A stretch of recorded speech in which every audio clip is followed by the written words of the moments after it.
همه ما کم و بیش میدونیم که ایران و فلات ایران اگر قدیمی ترین خاستگاه تمدن و ظهور مدنیت نباشه، قطعاً یکی از 3 منطقه کهنسالیه که به دلیل وضعیت طبیعی و جغرافیاییش سرزمینی مناسب و امن بوده برای زندگی نوع بشر و حتی گونه‌های منقرض شده انسان. اما یه سوال، به نظرتون قدیمی ترین محوطه‌ای که شواهدی از حضور انسان‌ها در اون به دست اومده چقدر قدمت داره؟ 7000 سال؟ 10,000 سال؟ 20,000 سال؟ 40,000 سال؟ خیر، خیلی قدیمی تر، خیلی قدیمی تر. امروز میخوایم درباره جایی صحبت کنیم که قدمت حضور انسان و زندگی در اون محیط به 500,000 سال پیش برمیگرده.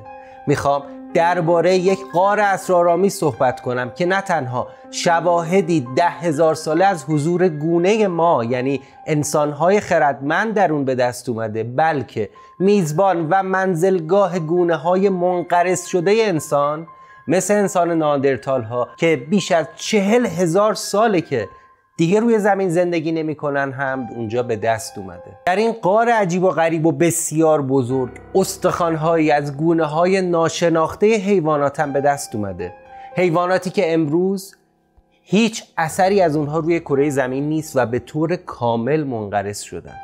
اما این غار کجاست؟ چه خصوصیاتی داشته؟ چرا گونه‌های پیشین انسان مثل ناندرتال ها و حتی هایدلبرگ ها این غار رو برای زندگی انتخاب کردن؟ به سکونتگاه 470,000 ساله ایران یعنی غار قلعه کرد خوش آمدید.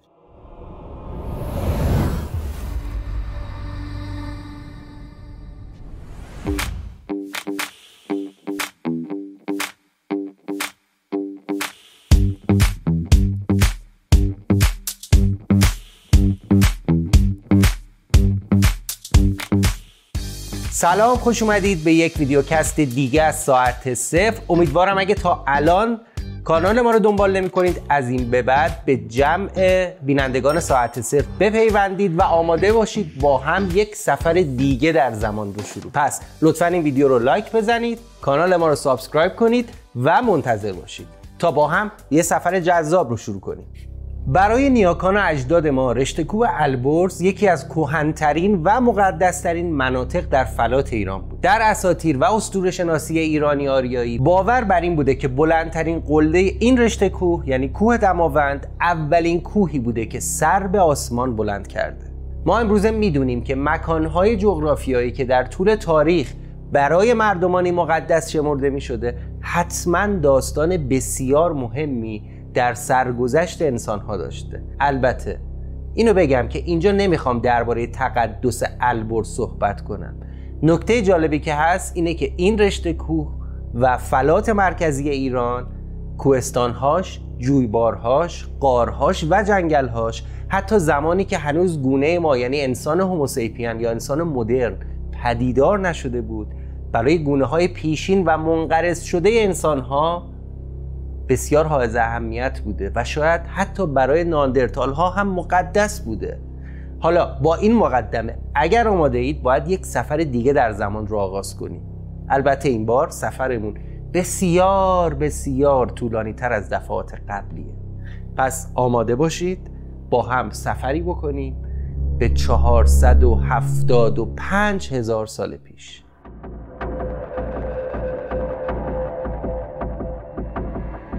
به زمانی که انسان‌های متفاوت با ما روی این کره کوچک آبی زندگی می‌کردند که البته در اون روزگار این کره بیشتر از اینکه آبی باشه سپید شده بود، به خاطر اینکه یک عصر یخبندان بسیار طولانی نزدیک به 800,000 سال بر روی زمین حکم‌فرما بود.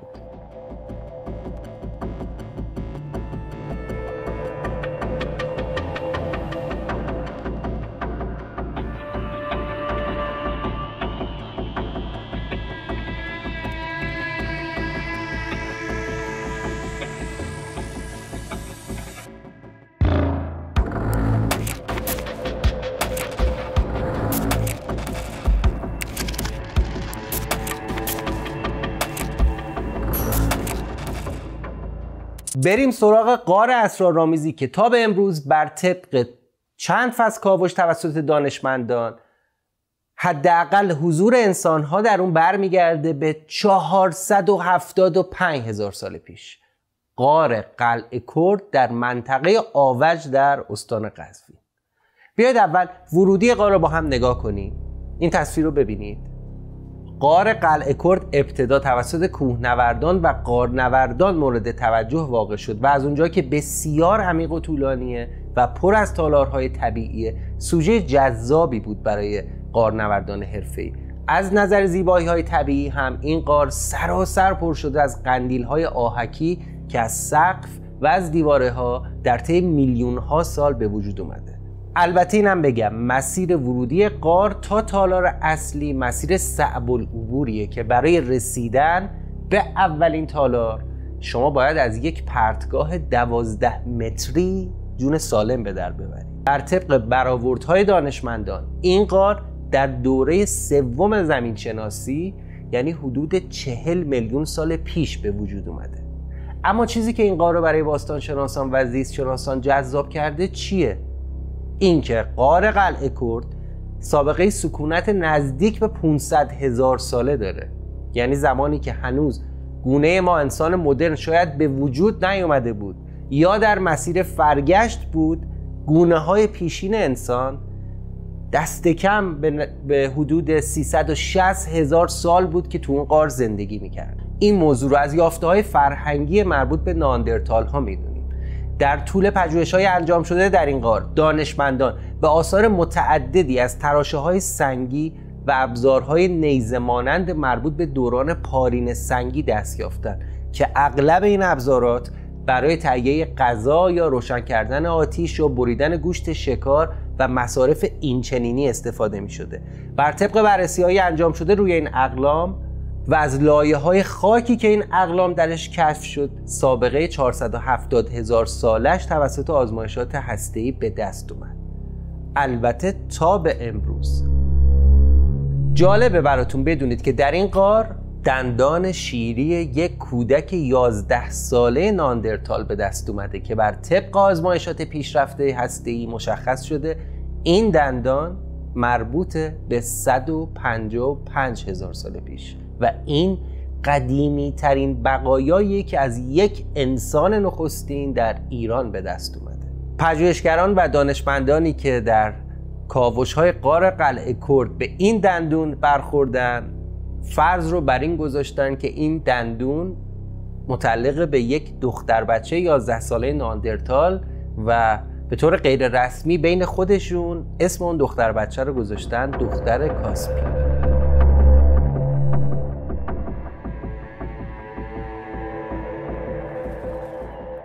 باستانشناسان معتقدند که این غار در طول این 475,000 سال به طور متناوب استفاده می شد. اونم توسط گونه‌های مختلفی از انسان. با توجه به شواهد علمی معتقدند که این غار و تالارهاش نقش مهمی داشتند در پیدایش جوامع اولیه گونه‌های انسان. چرا که به خاطر قرار گرفتن این غار در ارتفاع 2500 متری از سطح دریا و کوهستان‌های اطرافش محل بسیار مناسبی بوده برای زمانی که انسان‌ها چه ناندرتال و چه انسان مدرن شکار بزرگی انجام میدادن و این غار به اونها این امکانو میداده که شکارشون رو به داخل تالارهای غار منتقل کنن و اونجا گوشت رو از استخوان جدا کنن و همونجا غذا رو مصرف کنن و شاید به مدت چند روز در کنار شکار باقی میموندن و از اون استفاده میکردن. از طرف این غار سرپناه مناسبی بوده برای اینکه شکارشون توسط حیوانات درنده بزرگ عصر یخبندان دزدیده نشه و حتی از خطر دستبرد توسط گروه‌های دیگه انسانی هم در امان باشه. حالا بیایید خیلی سریع ببینیم ناندرتال ها چه کسانی بودن، چه تفاوتی با گونه ما داشتن. ناندرتال ها از گونه انسان‌های اولینی بودند که در دوره بین 400 تا 40 و با اغما 30,000 سال پیش در مناطق گسترده‌ای در اوراسیا زندگی می‌کردند. ناندرتال ها از نظر جثه بزرگتر از انسان‌های امروزی بودند. قدرت بدنی بیشتری داشتند، میانه بدنشون توده محکمتری داشت و ابزارهای سنگی می ساختن، آتش روشن می کردن و از گوشت حیوانات و گیاهان تغذیه می کردن و در کل میتونیم بگیم که اندام قوی‌تر و جمجمه بزرگتر داشتن. ناندرتال ها بسیار بسیار شکارچیان ماهر و باهوشی بودند و مثل ما اونها هم از آتش استفاده میکردن.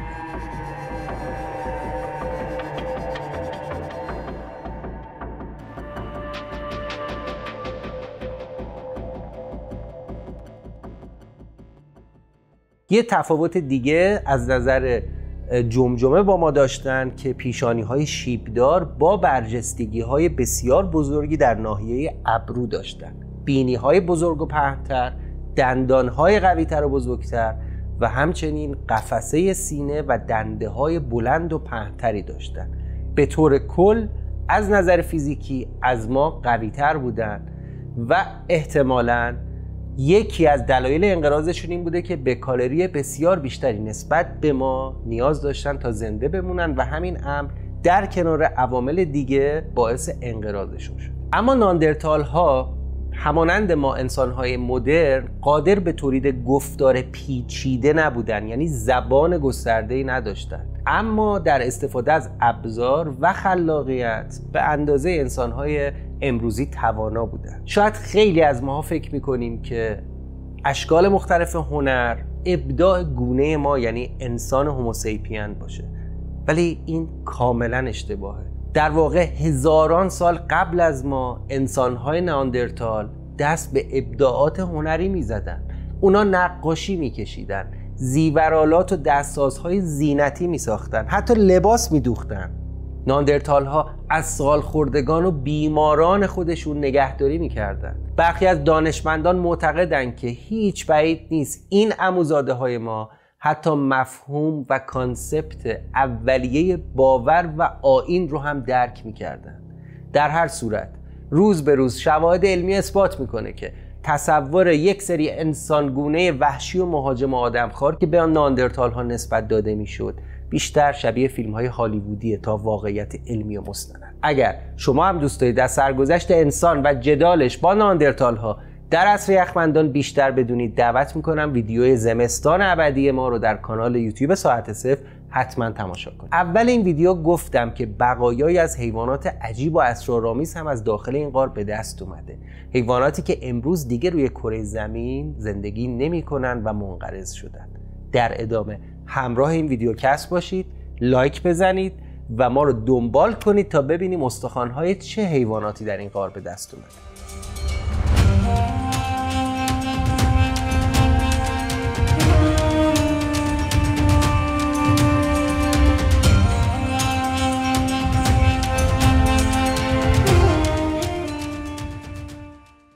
بقایای جانوری بسیار بسیار بسیار زیادی تو این غار کشف شده، بسیار زیاد. تصور کنید یک غار که به مدت 500,000 سال انسان‌ها شکارهاشون رو داخل اون می آوردن و اونجا تکه تکه می کردن، چه حجم از استخوانی میتونه اونجا وجود داشته باشه. در میان این بقایا و استخوان‌ها دانشمندان چند گونه بسیار جالب رو کشف کردن. یکی از اون حیوانات عجیب کرگدن بزرگ دوشاخ پشمالوه. این نوع کرگدن که 4 تا 5 متر طول بدنش بوده و نزدیک 3 تن وزن و بیش از 2 متر ارتفاعش بوده، از موجودات بزرگی بوده که تا آخرین دوره عصر یخبندان یعنی حدود 10 تا 12,000 سال پیش روی زمین زندگی می‌کرده. جالبه بدونید که نقاشی از ناندرتال ها باقی مونده در یک غار در اروپا، فکر می‌کنم در کشور فرانسه، که این نوع کرگدن رو نقاشی کردن. بجز اون کرگدن بقایای چندین گونه اسب‌های وحشی ما قبل تاریخ هم در این غار به دست اومده. اما این اسب‌ها از نظر جثه از اسب‌های امروزی بزرگتر و قوی‌تر بودن. اسب‌هایی که شاید اجداد اسب معروف کاسی باشه که در پیش از تاریخ بسیار معروف بوده و توسط کاسی‌ها به بابل برده شده. بابلی‌ها تا قبل از آشنایی با اسب کاسی از الاغ و قاطر برای باربری و سوارکاری استفاده می‌کردند و بومیان فلات ایران بودند که بابلی‌ها و در کل تمدن بین النهرین رو با اسب آشنا کردن. از کاسی ها و کاسپی ها صحبت کردم. اگر دوست دارید بیشتر در مورد ساکنین بومی فلات ایران بدونید، میتونید ویدیویی که لینکش رو اینجا قرار میدم و از قضا محبوب ترین ویدیوی کانال ساعت صفر در موردشون بیشتر بدونید و بشنوید. خب برگردیم به غار. به جز گونه ناندرتال که ما میدونیم در حدود 40,000 سال پیش منقرض شده، ما ردپایی از حضور انسانهای مدرن هم در این غار داریم. یعنی با ورود موج مهاجرت انسانهای مدرن به خارج از قاره افریقا، فلات ایران از اولین منزلگاه‌های قابل سکونت با توجه به منابع طبیعی و غذایی برای انسان‌ها بوده. حضور انسان‌های مدرن در این غار رو تیغه‌ها و نیزه‌های شکار اونها اثبات میکنه. یعنی از حدود 40,000 سال پیش که انسان‌های مدرن پاشنو به فلات مرکزی ایران گذاشتن تا حدود 10 تا 12,000 سال پیش که اولین جوامع تمدنی و یکجانشین و روستانشینی شکل گرفت، این غار مورد استفاده مداوم انسان‌ها قرار گرفته.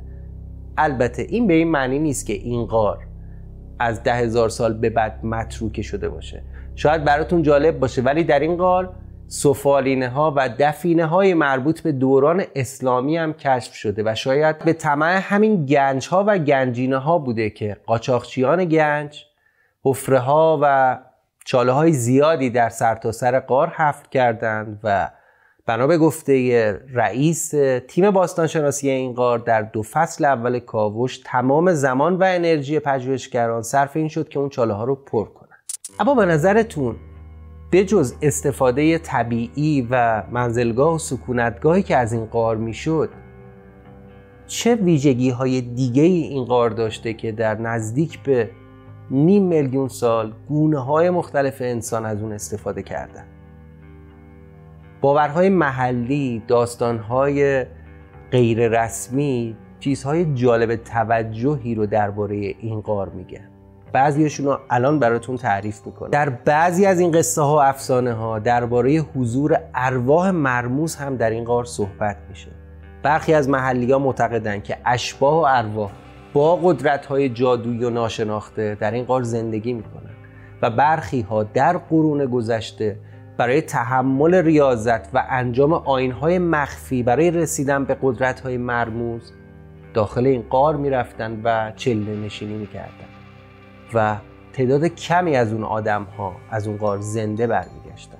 حتی گفته میشه در گذشته نوری از داخل غار در دل تاریکی شب بیرون میومده و اون نور چیزی شبیه به رقص شعله‌های آتش در روی دیوارهای غار بوده. اما وقتی افراد داخل غار رو میگشتن چیزی پیدا نمیکردن. بگذارید اگه به این موضوعات هم علاقه‌مندید توی کامنت ها برامون بنویسید تا من بدونم چه تعداد از شما دوست دارید بیشتر از این داستان‌های اسرارآمیز مربوط به ماوراءالطبیعه و متافیزیک بشنوید. در حال حاضر کاوش‌ها در داخل غار ادامه داره و بر طبق صحبتی که از جناب آقای وحدتی نسب سرپرست کاوش در غار شنیدم، لایه‌های زیادی در زیر لایه مربوط به 475,000 سال پیش هست که در فصل‌های آینده قرار کاوش بشه و چه بسا شاید از گونه‌های بسیار قدیمی‌تر انسان مثل انسان هالدربرگی که نیاکان و جد مشترک ما و ناندرتال ها هم بودن استخوان‌هایی به دست بیاد. همینطور که گفتم فلات ایران اگر قدیمی‌ترین منزلگاه بشر و نیاکان منقرض شده ما نباشه حتما یکی از قدیمی ترین هاست. از این به بعد وقتی به دل طبیعت میرید، کوهنوردی میکنید، در دل دشت ها و کوهستان ها و جنگل های ایران در حال گشت و گذارید، گوشه گوشه این بوم و بر رو نگاه کنید و به این فکر کنید که در میلیون ها سال پیش چه موجوداتی پا بر این خاک گذاشتن و این در و دیوار و این کوه و صخره و خاک و آسمان شاهد چه چیزهایی بود. بلکه اینطوری ما هم بیشتر مراقب این مادر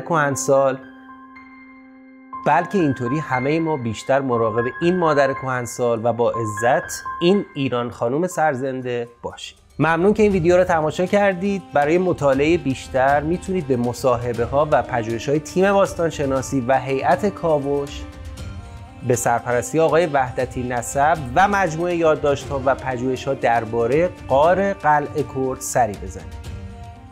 این مصاحبه ها و یادداشت ها به اضافه مقاله‌ای در شماره 18 از مجله پیام باستانشناس منابع ما بودند برای تهیه بخشی از محتوای این برنامه.